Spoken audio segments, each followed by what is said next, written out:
I was always, as a kid, the type of person that was trying to, you know, I guess I had an entrepreneurial spirit in me that wanted to do different things to make money and expand things in my life. I graduated from Penn State in 2004. I have a degree in landscape contracting, and I started my business in 2005. 2006 is the first year that I bought a walker mower off Jefferson Lawn Equipment at my local dealer. And I bought it just because I was kind of intrigued with the mower, like the bag collection system, how the deck was out front, and I can remember the day that I bought it because my dad was with me, and it was a 20 horsepower carbureted machine, and I paid $9,900 for it, and my dad thought I was totally insane spending $10,000 for a lawnmower.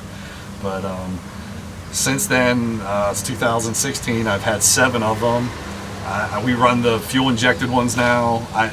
They're just great machines. I mean, the deck out front, you can get underneath trees, you can get into tight areas. They have a great grass collection system. They're great for fall cleanups here.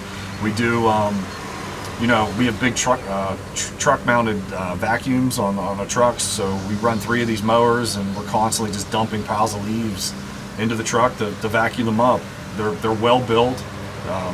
We do 80 residential accounts.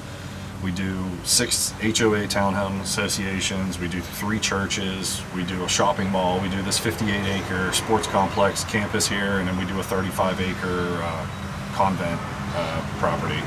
And then I also fertilize 3 million square feet every 6 weeks.